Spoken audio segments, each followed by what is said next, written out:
اعوذ باللہ من الشیطان الرجیم بسم اللہ الرحمن الرحیم۔ بات چل رہی تھی آیت الکرسی کے بارے میں۔ بات دھیان سے سننا اور سمجھنا، دنیا کے فائدے بھی اور آخرت کے فائدے بھی دونوں بتلائے جائیں گے آیت الکرسی کے بارے میں۔ دنیا کا فائدہ یہ ہے، مولانا یونس پالن پوری جس نے بکھرے موتی کی مشہور کتاب لکھی ہے، پرانی کتاب ہے، بڑی مشہور ہوئی ہے وہ کتاب۔ اس میں انہوں نے لکھا ہے کہ حضرت عبد الرحمن بن عوف رضی اللہ عنہ بڑے پائے کے جو ہے صحابی ہیں اور مالدار بھی بہت زیادہ ہیں۔ ان کے زندگی کا معمول تھا کہ وہ آیت الکرسی پڑھا کرتے تھے۔ مولانا یونس پالن پوری صاحب لکھتے ہیں اور کہتے ہیں، آیت الکرسی کے پڑھنے سے جو ہے گھر میں برکتیں نازل ہوتی ہیں۔ ایک مرتبہ ایک بیٹھک میں جو ہے 100 مرتبہ آیت الکرسی پڑھ لے گئے اور پھر روزانہ ایک مرتبہ اس کو پڑھتا رہے۔ بتلایا اور لکھا ہے کہ نیک لوگوں کے، بزرگوں کے تجربات میں سے یہ مجرب عمل ہے۔ یہ سمجھ لیجیے، مجرب عمل ہے، یعنی عمل کیا ہوا، تجربہ کیا ہوا یہ عمل ہے۔ اللہ تعالیٰ بے تحاشا برکت عطا فرماتے ہیں۔ عبد الرحمن بن عوف کے بارے میں آتا ہے کہ جب ان کا انتقال ہوا، اللہ نے اتنی دولت دی کہ ان کا سونا ایسے کاٹا گیا، جب حصے تقسیم ہونے لگے جیسے لکڑی کاٹی جاتی ہے کسی چیز سے، اس طریقے سے ان کا سونے کا بٹوارا ہوا تھا۔ تو جو ہے یہ تو دنیا کا فائدہ ہے، صالحین کا جو ہے تجربات میں سے یہ آیت الکرسی کا پڑھنا کہ اللہ تعالیٰ روزی میں برکت عطا فرماتے ہیں۔ یہ مجرب عمل ہے، یعنی تجربہ کیا ہوا عمل ہے بزرگوں کا۔ ایک دنیا کا فائدہ یہ ہے کہ جس کو لگتا ہو کہ میری چیز چوری ہو سکتی ہے یا چوری ہو رہی ہے، دکان پہ، مکان پہ، کسی سامان پہ، کسی بھی چیز پر پڑھ کر کے جو ہے اس کو دم کر دو، انشاءاللہ کبھی چوری نہیں ہوگی۔ میں نے پڑھا ابی بن کعب، حضرت ابی بن کعب رضی اللہ عنہ کی ایک حدیث پڑھی، دوسرے ابو ایوب انصاری رضی اللہ عنہ کی ایک حدیث پڑھی، اور تیسری حضرت ابو ہریرہ رضی اللہ عنہ کی ایک حدیث پڑھی۔ وہ تو بڑی مشہور حدیث ہے، حضرت ابو ہریرہ رضی اللہ عنہ۔ 3 حدیثیں پڑھی میں نے، اور تینوں میں یہ بات بتلائی گئی، شیطان نے بتلائی کہ جو ہے اگر مجھے بھگانا ہے، مجھ سے حفاظت چاہتے ہو، چوری سے بچنا چاہتے ہو، یہ انہوں نے یہ بات نہیں کہی، لیکن یہ بات بتلائی جاتی ہے، یہ بات کہی جاتی ہے، اور یہ بات مجرب میں بھی ہے، تجربات میں سے بھی ہے۔ کسی بھی سامان پر اگر آیت الکرسی کو پڑھ کر کے دم کر دیا جاوے تو وہ انشاءاللہ چوری نہیں ہوگا۔ اور گھر کے اندر یہ معمول بنا لے کہ آیت الکرسی، جس گھر کے اندر آپ رہتے ہو، 4 کونے ہر گھر کے ہوتے ہیں، تکونا شاید کہ اللہ ماشاءاللہ کوئی گھر ہوتا ہوگا، لیکن ہر گھر کے 4 کونے ہوتے ہیں، ہر کونے میں 1 مرتبہ آیت الکرسی پڑھ کر کے دم کر لیا کرے۔ رات میں شیطانی چیزوں سے جو ہے، جنات سے، شیطانی حرکتوں سے جو ہے اس کی حفاظت رہے گی پوری رات اس کی حفاظت کرے گا اللہ تبارک و تعالیٰ۔ بے شمار فضائل ہیں آیت الکرسی کے، کیوں نہ ہو۔ لمبے زیادہ لمبی نہیں ہے، ایک ہی آیت ہے اور زیادہ لمبی نہیں ہے۔ سیکھ جائیں گے 2-3 انشاءاللہ اگر کوشش کریں گے تو سیکھ جائیں گے۔ 2 بول بتانا، 2-3 بول۔ تو جو ہے اب اس کا ترجمہ جو ہے شارٹ کٹ میں جو ہے تھوڑا مختصر سن لیجئے۔ اگر اس کے اوپر بات کرتے رہیں گے، اس کے ترجمہ کے اوپر ہی بات کرتے رہیں گے تو یہ کئی دن بھی پوری نہیں ہوگی۔ کل بھی بتلایا تھا، اللہ لا الہ الا هو الحی القیوم، کہ اللہ وہ ہے جس کے سوا کوئی معبود نہیں، جو سدا زندہ ہے، جو ہمیشہ سے زندہ ہے، ہمیشہ رہے گا، جو پورے کائنات کو سنبھالنے والا قیوم، اللہ کے علاوہ کوئی نہیں سنبھال سکتا۔ ہاں، اللہ ہی ایک ذات ہے جو سنبھال سکتی ہے۔ آگے فرمایا لا تأخذہ سنۃ ولا نوم، جس کو نہ کبھی اونگ آتی ہے نہ کبھی نیند آتی ہے۔ اگر انسان 1 دن 2 دن نہ سوئے تو پاگل ہونے کا اس کا خطرہ ہو جاتا ہے، اس کا بدن کام کرنا چھوڑ دیتا ہے، دماغ کام کرنا چھوڑ دیتا ہے۔ صرف وہ اللہ کی ذات ہے جو نیند سے بھی پاک، اونگ سے بھی پاک۔ آگے فرمایا لہو ما فی السماوات و ما فی الارض، آسمانوں میں جو کچھ ہے وہ بھی اور جو زمین میں ہے وہ بھی، سب کچھ اللہ ہی کا ہے۔ بے شک سب کچھ کس کا ہے؟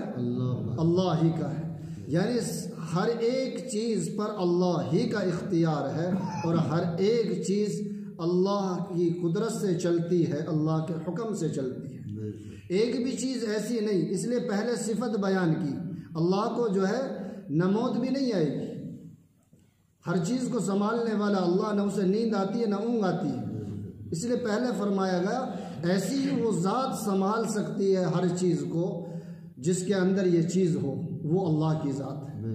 وہ کس کی ذات ہے؟ وہ اللہ کی ذات ہے۔ سمجھنے کے لیے سمجھ میں تو آنے چاہیے نا، وہ کائنات کے، وہ جو پوری کائنات کو سنبھالنے والا، آسمان اور زمین کے اندر جو کچھ ہے، اگر اسے نیند آ جائے تو آسمان نیچے گر جائے،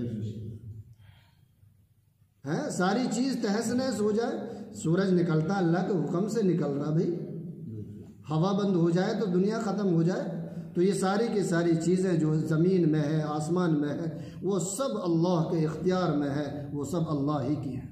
آگے فرمایا من ذا الذی یشفع عنده الا باذنہ، کون ہے جو اس کے حضور میں اس کی اجازت کے بغیر کسی کی سفارش کر سکے، یعنی کسی کو جو ہے اللہ کی مرضی کے بغیر کوئی سفارش بھی نہیں کر سکتا۔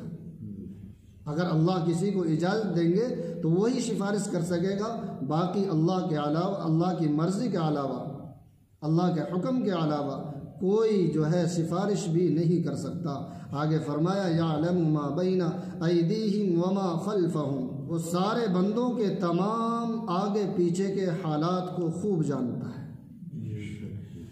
آگے پیچھے کے حالات کو خوب جانتا ہے، جو چھپ کر کیے ان کو بھی، جو کھلم کھلا کیے ان کو بھی، ان کے بارے میں بھی، جو دل ہی دل میں سوچ کر کے کیا ہے ان کے بارے میں بھی، جو اشاروں میں کیا ہے ان کے بارے میں بھی، جو لکھت میں کیا ہے ان کے بارے میں بھی، جو اندھیرے میں اجالے میں ہر حال میں ہر چیز کو جاننے والا وہ اللہ ہے۔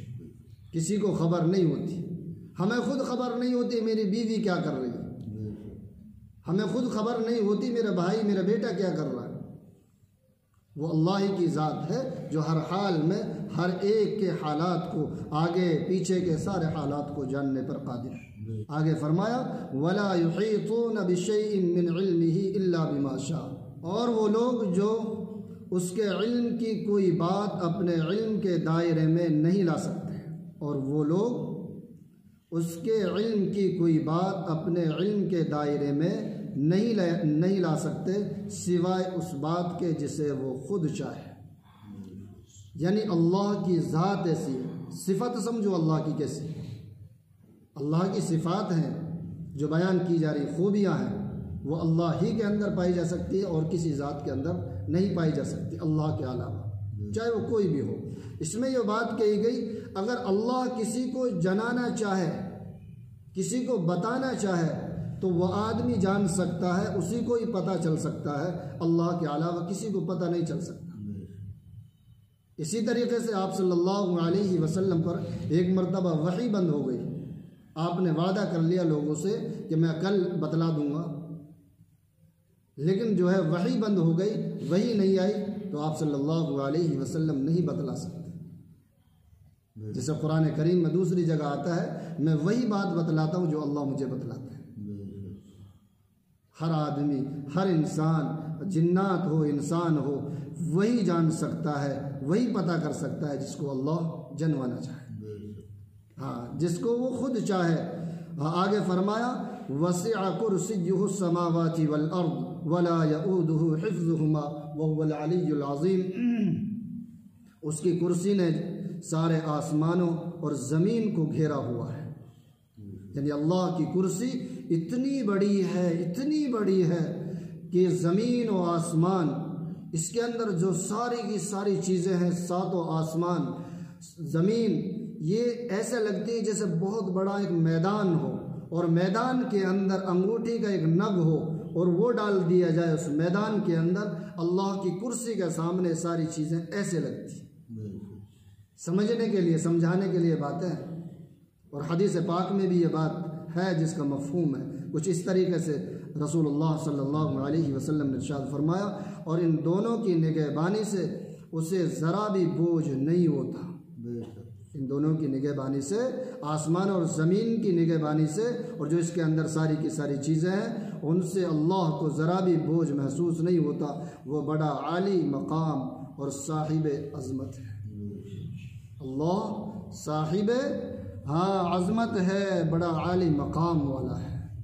جیسا کہ میں نے پہلے بتلایا تھا کہ دنیا اور آخرت دونوں کے فائدے ہیں۔ دنیا کے فائدے آپ کے سامنے آ چکے ہیں۔ آخرت کا فائدہ یہ ہے، جنت کا ہر آدمی جو ہے چاہتا ہے کہ مجھے جنت مل جائے۔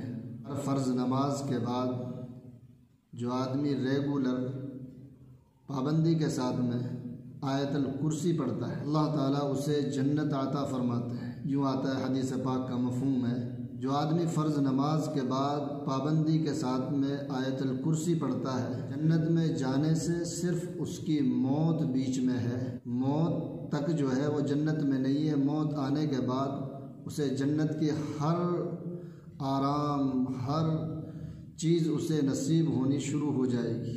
جنت کے آثار، جنت کے راحت و آرام موت کے بعد سے ہی شروع ہو جائے گی۔ جنت اسے جو پابندی کے ساتھ میں فرض نماز کے بعد پڑھتا ہے اسے جو ہے جنت مل جائے گی۔ یہ آخرت کا فائدہ ہے۔ دنیا کے فائدے آپ کے سامنے آ چکے ہیں۔ وآخر دعوانا ان الحمدللہ رب العالمین۔ اللہ تعالی ہم سب کو کہنے سننے سے زیادہ عمل کی توفیق عطا فرمائے۔